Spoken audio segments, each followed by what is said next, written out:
Perfect. Well, I will go ahead and I'll kick things off. Hi, everyone. Welcome to the information session to go over the online MSIS program. I am Jen. I will be helping facilitate this presentation today. My colleague Spencer is on the call. If Spencer, you want to introduce yourself. Hello, my name is Spencer Bradley, Assistant Director of Student Recruitment, supporting the online graduate programs for the Lindner College of Business. So welcome, everyone.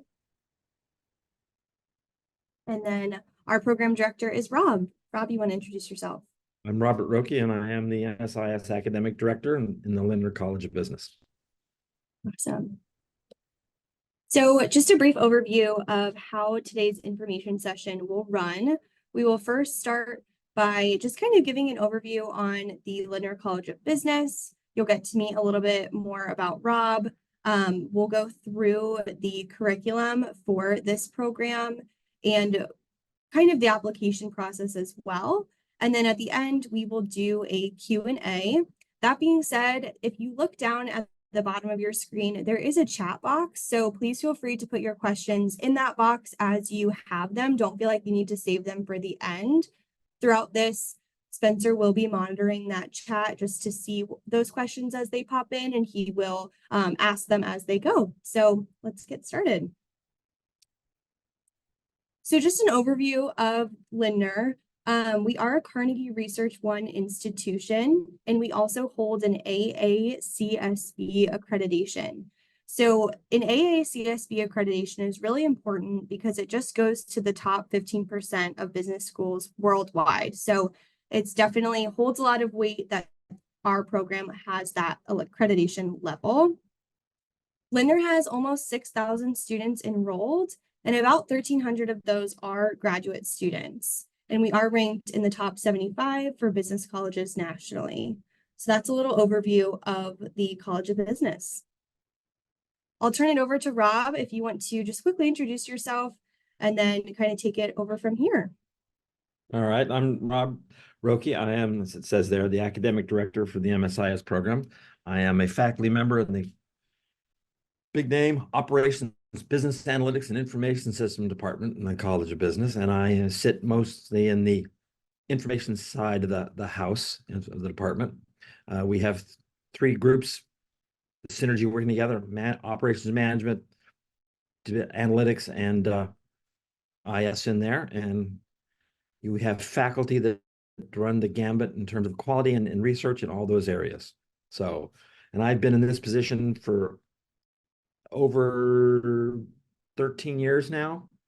Been with the college a lot longer than that. I won't bore you with that information. One of the questions we usually get when people are kind of looking at a career in information systems, you hear about computer science, you hear about information technology, you hear about information systems.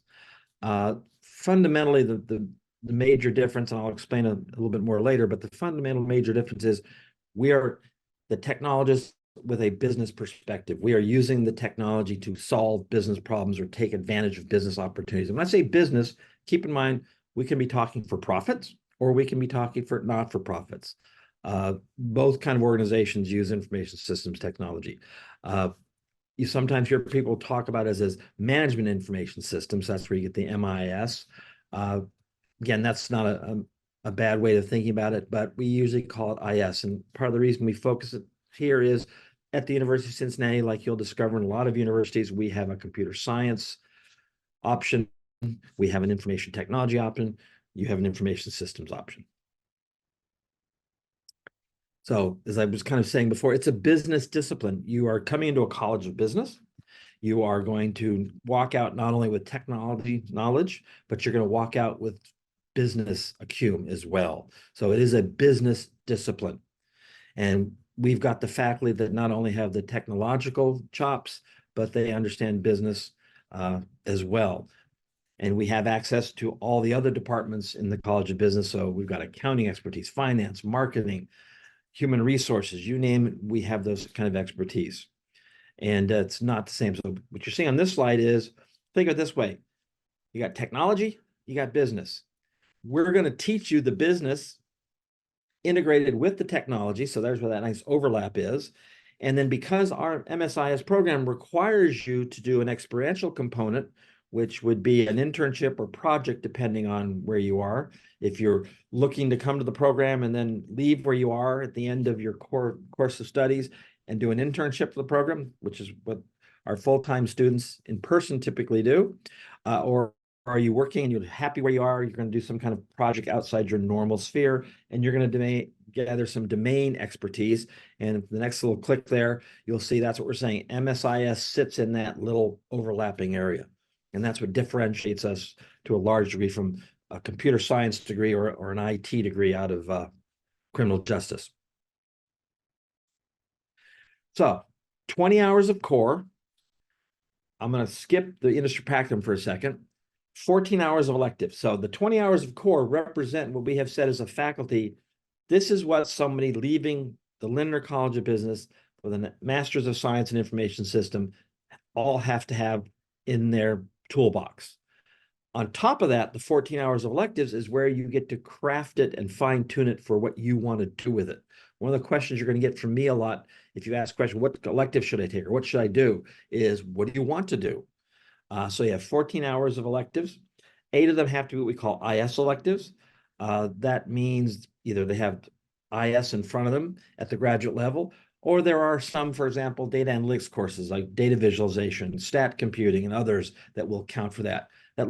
These 6 hours that we call non-IS electives, although they can be IS electives, but that lets you reach out and broaden your areas. They can be anywhere in the university, as long as 1, they're graduate level. 2, you can make a case why it fits what you want to do with your profile. And then that 2 hours of industry practicum, that is what attaches to either your internship or the project you're working on. So the coursework is, if you're looking at the numbers here, you do the 20 plus the 14, that's 34 hours. And then you add the 2 hours for that. On top of that, that's where you get the 36. Now, if you're wondering what the 44 is there at the bottom, is we have, if you're coming in, and I have students that do this from a non-business background, you never took a business course in your life, you were a software engineer or some other thing before you got here, we have 8 hours, what we call basic business knowledge, BBK, that you have to take. So that's how you get to the 44 hours. If you've got the undergraduate business degree, or you've got something that you can say to us, hey, I've done all this in my working life, do you think I have enough accounting knowledge and those kind of things? We may say, yeah, you're fine. So that would say for those people, that's 36 hours. That's where you get the 36.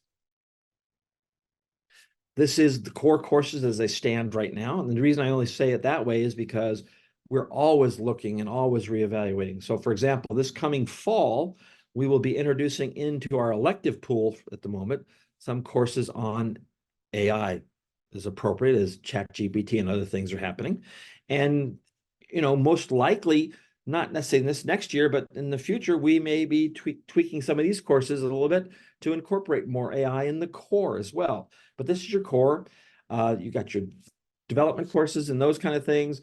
So this is what we say is that. Now, that one little thing at the bottom I wanted to mention is career management. It's got a 0-1 for our students. It's a 0 credit course.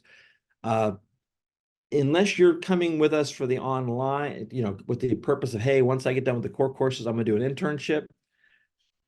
That probably is going to end up being somewhat optional for you because it's really about helping people with their resumes, those kind of things. Then, of course, the next slide was showing you some common electives. These are not the only list. We are a big university, but these are the ones that typically have been taken, and these ones have been approved automatically as IS electives. And you'll notice we have a lot of that merging between the analytics side of the house and the IS side of the house. And again, you specialize with those electives. That's where you get to craft what you're doing. These, again, are some areas where people are picking up some popular electives to help them craft, whether they want to be in, the big data area, they want to be in enterprise resource planning, they want to be more on the analytics side, they want to be more on the IT management side. And again, that's part of the process of when you enter a program like this with the support you're getting for this team, as Jen mentioned at the very beginning. We're going to support you and help you craft that degree to help you maximize your return on investment. Now, big thing about the University of Cincinnati, because I know the very first slide, it said, one of the first slides said, #4 school for cooperative education. I would like to point out that the University of Cincinnati is where cooperative education came into being. It actually started with our College of Engineering. So this is where the idea of cooperative education took root. But we want your learning not to be just in the classroom. We bring real world examples in the classroom. We bring guest speakers into the classroom, but we want you to take those things in that classroom and go back with it. So again, for some students and I'm using the in-person for the moment, they come here full-time, and what they're going to do at the end of their coursework, they're going to go out and do an minimum 6-month internship to complete their degree. For people that are working, whether they be in-person part-time or online people, and you want to stay where you're working, they would then do a project. So that would be where you identify something outside your normal job description.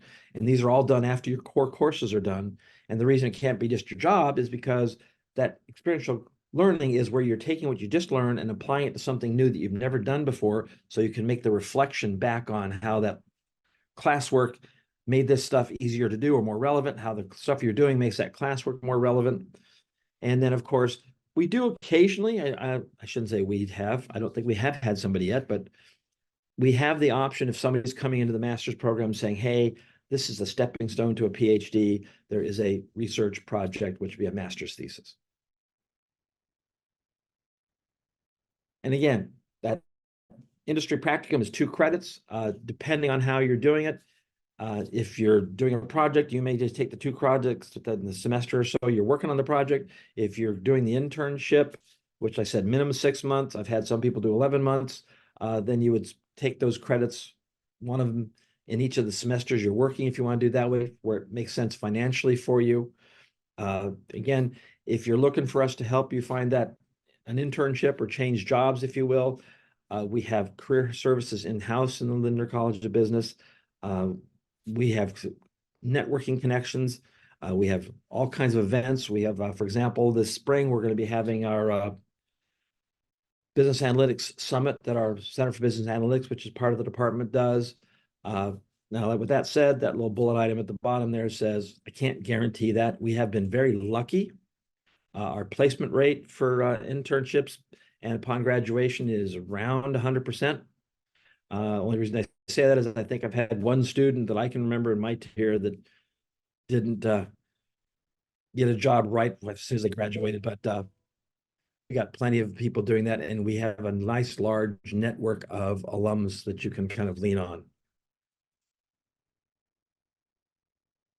And again, if you're doing the project, that's designed for the part-time students. Can't be part of your work, as I said before. And again, we're wanting that reflective part, something new, so you can see how those skills you just acquired are helping you with that, and how what you're doing now makes those skills that. And again, if you're thinking about a PhD, then we're going to get you that kind of commitment of one of our tenured faculty to help you, guide you through learning what research is, and really make that understanding of, hey, this is the path I want to follow. Like I said, 98% placement rate. Our average starting salary for last year's group was $106,264. We've had students go to Amazon. You've got the list there. I've had students at Microsoft, SAP, Apple, you name it. We've got people in all those kind of places. So our network is growing, and people like us very much, and they love our students. And that's part of the reason we want to get good quality students like you in here, because you come in, you do a great job, you go back to your place of employment, you build our reputation. And one of the things we've been striving for, and the reason it took our program a little longer to get an online version going, was we wanted to make sure the online MSIS was just as good as the in-person MSIS. So you're going to get real world experience. We got great placement rates. We've, by the way, I haven't mentioned, but we have over 22 within the College of Business, what we call certificates. There's one certificate you may have heard about already. It's called the Business Analytics Certificate. The neat thing about it is that if you wanted to get both the MSIS and the Business Analytics Certificate, it doesn't add any credits to your time, because what happens is some of your core courses in the MIS program count towards a certificate, and some of the electives you have to take for the certificate can count as electives for the MSIS. So all it really does is it makes some of your choices for you when it comes to electives. We're a top-ranked program nationally. We've got over 46,000 alums around the world. We're in a beautiful building. We keep calling it new because we moved in here in 2019 fall, and you all kind of remember what happened in 2020 spring. We had to kind of not be in here for about a year and a half, almost 2 years. So we keep thinking of it that way. We've got the 1819 Innovation Hub as part of the university. You've got down the hill and over the Rhine, as old people would call it, but OTR, the young people would call it. You've got a bubbling startup community. We've got more Fortune 500 companies either headquartered here or based with a significant office base here in Cincinnati. So you've got a lot working here to make this education good quality and give you things that you might not find in other programs. So I'm going to let somebody else talk about the application process because they know more about that. I just have to look at your applications. They have to end the process. We do have a question, so Okay. I'll pose that, and then we can go through the answer. So Amin is asking, can you get an internship when you are an online student?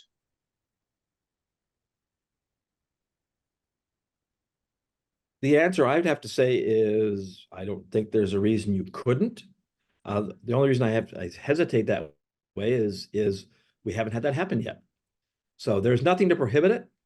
Now, with that said, a lot of the efforts we do to help you get the internship have a tendency to want you to come to campus for some things and do things of that nature.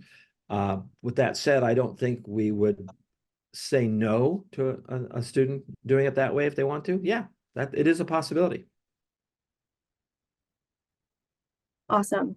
Well, thank you, Rob, for the program overview. That was super informative. I am going to take everybody through the application process now.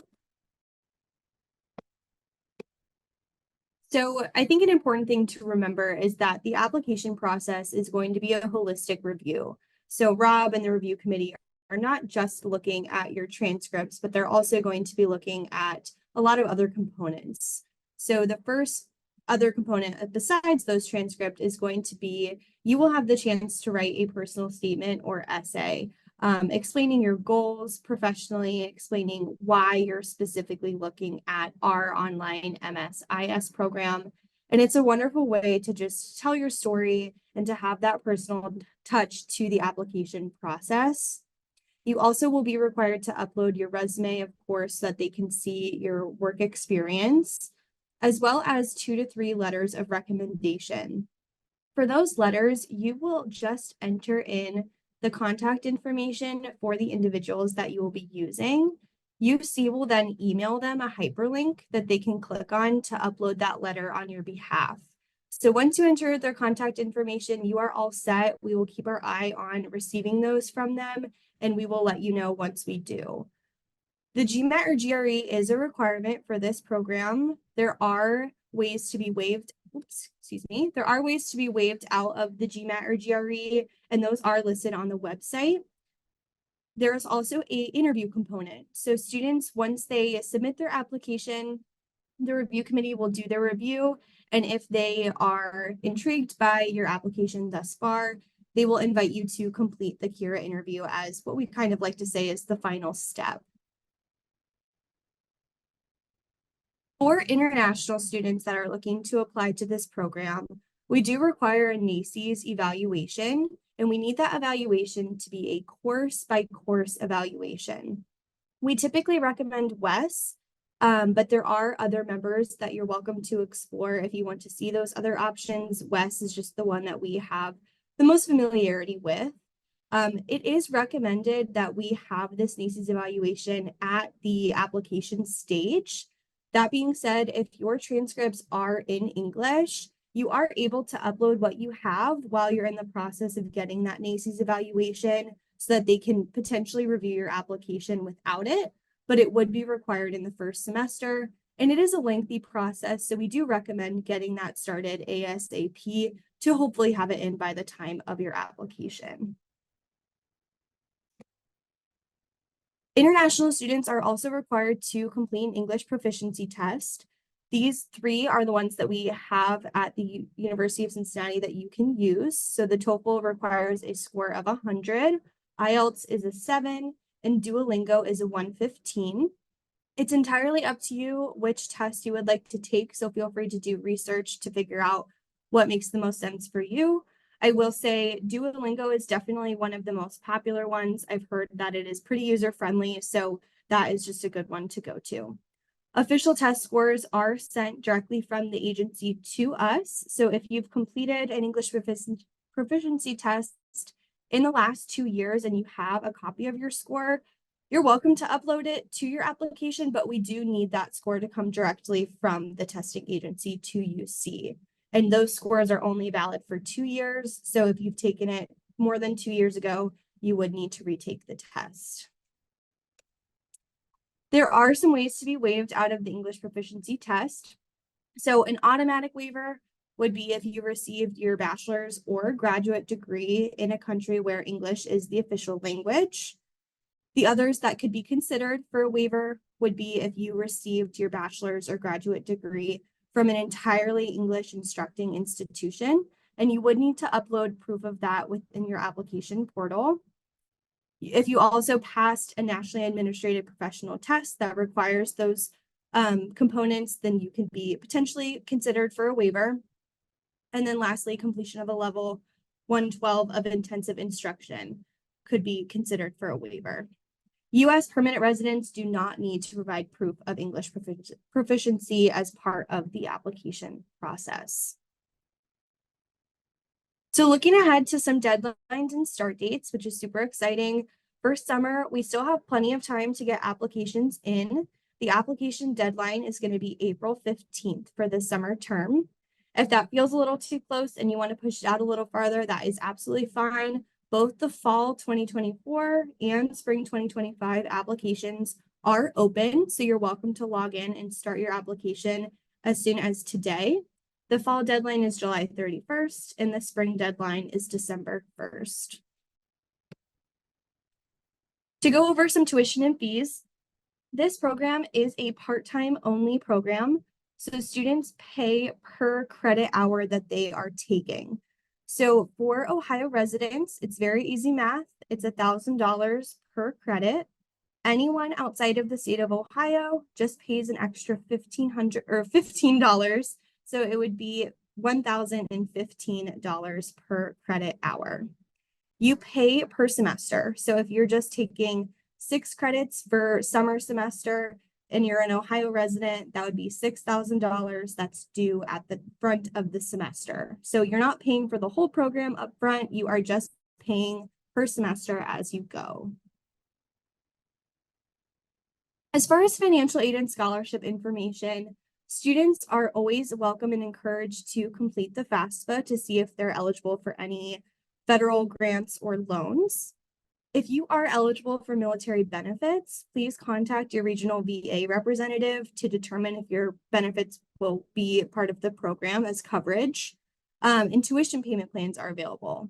If you have questions about any of the financial aid information, feel free to reach out to me, and we will be able to contact you with the financial aid office. They're definitely more experts in the area than I am, but I can definitely send you the right way. We also offer a University to Business Partnership Scholarship Program. So this program, U2B for short, is only available for our online student population. So it's available to employees, their spouses, domestic partners, and dependents under the age of 25. All 100 plus of our online programs are eligible for this University to Business Partnership.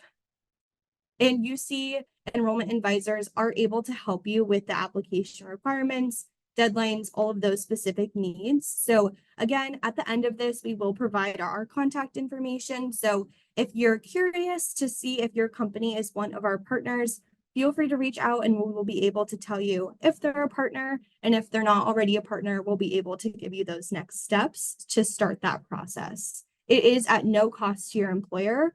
So sometimes we'll have students whose employers, like Kroger, for example, already offer some tuition reimbursement. Kroger is now our partner as well. So not only are their employees getting tuition reimbursement, but they are also able to lower that cost of the tuition, which in turn makes it even cheaper for Kroger to be able to give that benefit to their employees. All right, we covered a lot of information between Rob and I. So I know Spencer has been monitoring the chat, but if anyone wants to unmute themselves to ask questions, we can do that, or feel free to type it in the chat if you are not able to unmute.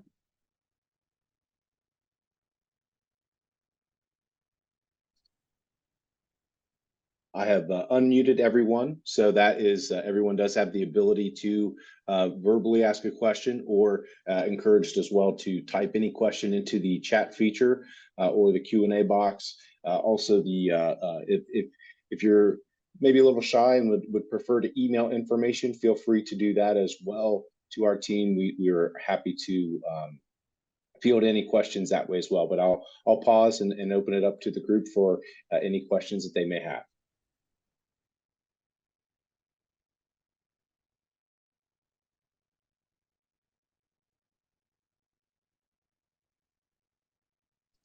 Okay. Well, awesome. We really appreciate everybody logging on during your busy lives. We understand it. I would say key takeaways is please reach out to us with any questions that you have. We are more than happy to help you. And even if MSIS isn't the route for you, but you want something on a similar track, reach out to us. We have a lot of programs, so we're always happy to help. Rob, thank you so much for your time today. And as always, your help with students. Yeah, and I'm happy to answer any questions if you have. Also, I'd like to point out something she mentioned just a second ago. If you're trying to dip your toes into this, you may want to look at that data analytics certificate and start taking some of that, because if you start taking that and discover, yeah, this is for me, it transfers nicely back into the MSIS degree if you so decide, yeah, I want to get the master's now. So it might be a way to test the waters. Awesome. Well, thanks everybody. And I hope you all have a wonderful rest of your day. Thank you.